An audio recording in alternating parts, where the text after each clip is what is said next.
Do you suffer from fear, anxiety, or worry? Is your life filled with trepidation? Well, this is no way to live. Welcome to Trepidation and Tranquility, a podcast dedicated to helping you overcome these demons. I'm your host, Kelly Mahoney. While I'm not a doctor, therapist, or psychoanalyst, I will tell you I am someone who has faced and conquered numerous fearful situations. And through my journey, I've discovered that the key to handling these challenges lies in a spiritual remedy. So each episode will explore different types of trepidations and lay out a positive program of action to help you overcome life's obstacles. I firmly believe that by incorporating and nurturing your spiritual life, you can conquer trepidation and embrace a life filled with tranquility. Join me as we embark on this transformative journey together. Welcome to Trepidation and Tranquility.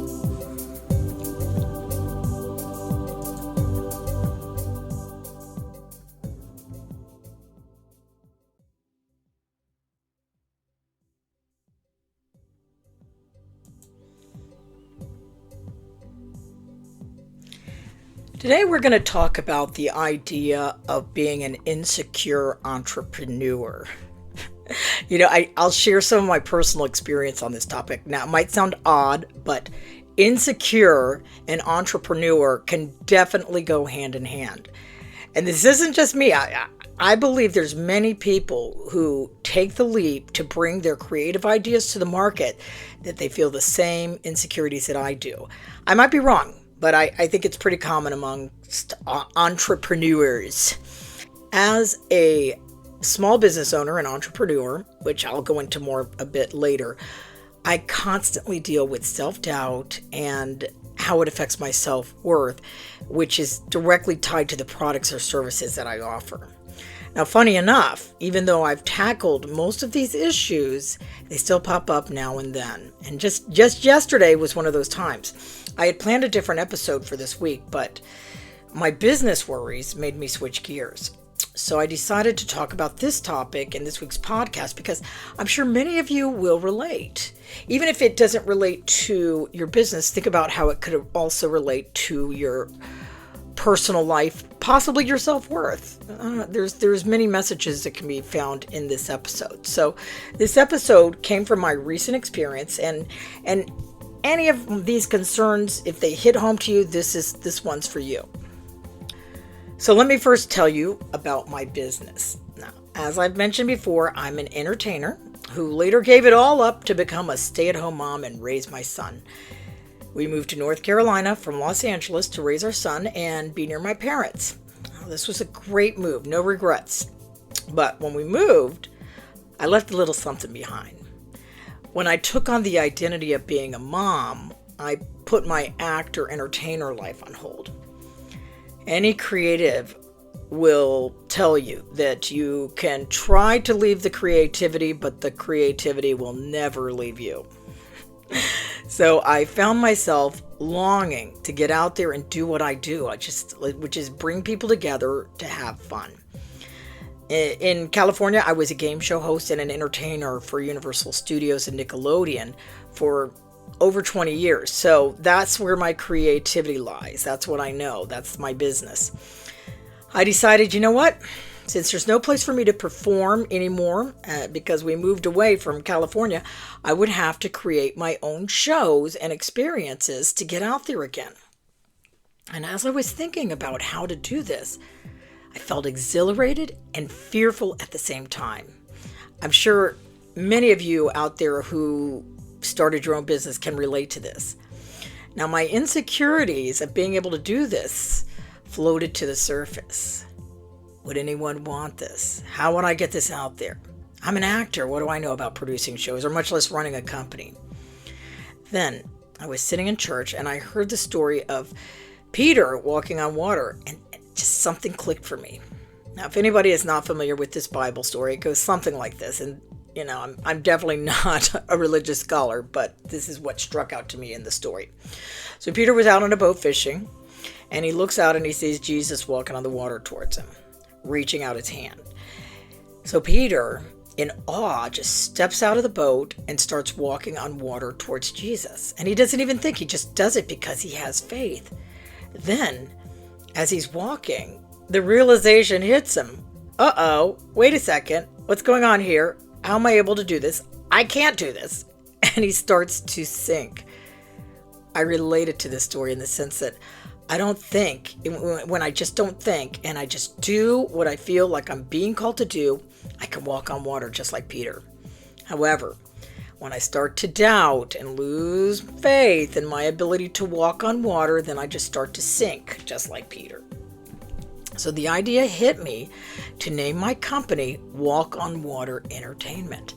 I didn't want to scare normal people or prospective clients away by having them think that I was some sort of religious company. So I decided to shorten it with the initials for Walk on Water, which was WOW. Wow. How great. I would call my company Wowie Entertainment. I loved the name for the general public, but I loved it even more for the reminder of what it really meant. That if I'm doing what I feel like I'm being called to do, then I can walk on water. And if I start to doubt myself and my calling, then I start to sink. I need to go back to the basics of having faith in me and my company.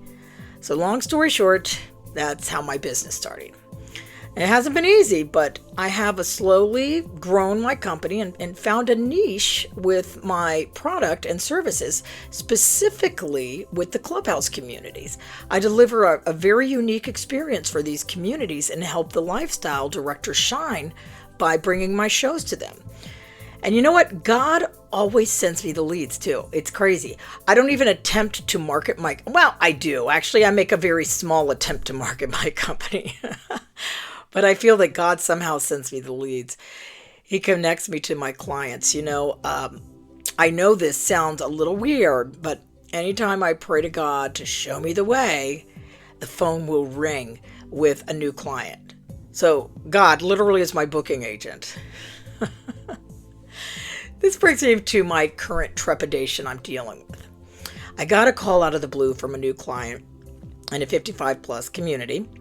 We connected and we decided on the show, the date, the time, all the works, put out a contract and sent in all the paperwork. And I was feeling pretty good about the upcoming gig until the client asked me to send my invoice to get paid. Well, no big deal. I put together an invoice and sent it out. I got a reply from the client saying that she was going to rework the invoice to cut a check from the company. And I was like, okay, that's fine. She then asked me to look over the invoice to make sure it looked good. I noticed that she left out the sales tax. So this is where the trepidation starts.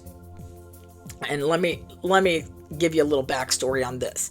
A while back when I started my company, I was working with TurboTax, and I had called the TurboTax man to go over my taxes and make sure everything looked good.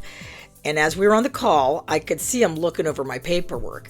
And I jokingly said, yeah, it's a small company, because in the beginning there was barely any income. So the TurboTax man, looking at my paperwork, started laughing and said, yeah, I'll say.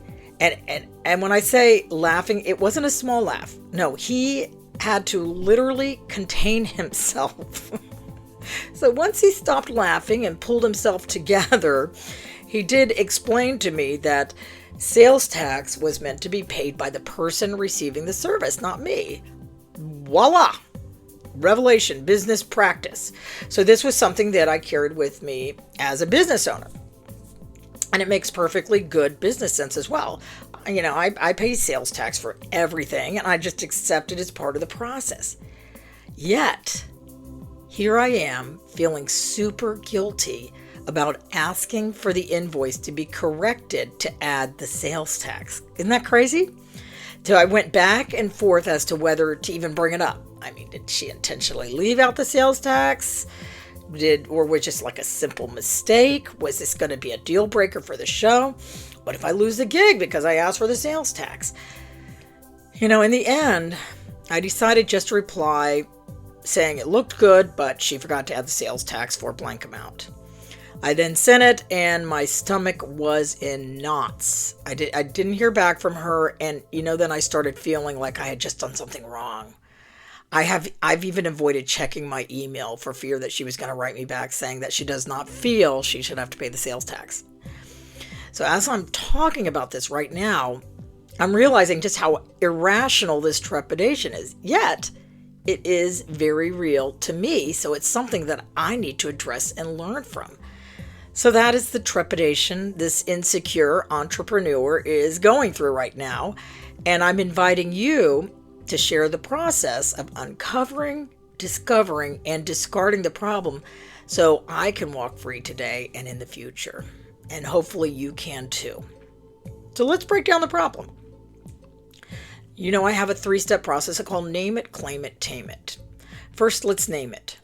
Well, I'm feeling uneasy about asking for sales tax with my new client who I want to build a relationship. Claim it. Why do I feel this way? Well, in business, there is a fine line between good customer service and people pleasing. I am a notorious people pleaser. I want to be liked. I want to be loved.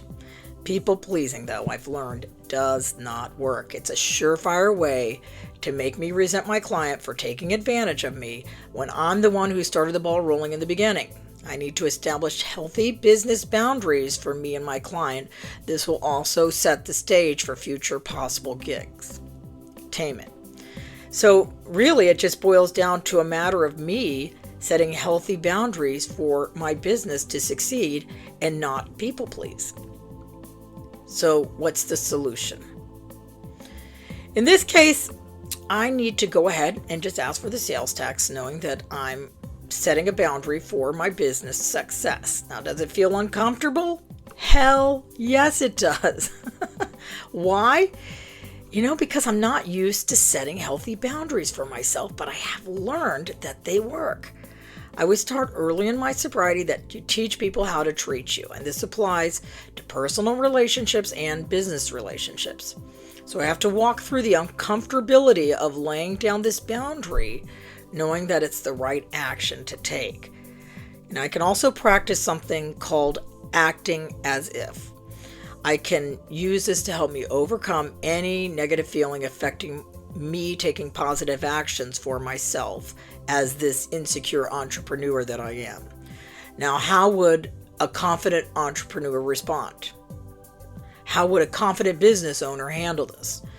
They wouldn't think twice, so I'm going to act as if I am a confident entrepreneur and play the role until I overcome the fear and discomfort that come with the situation.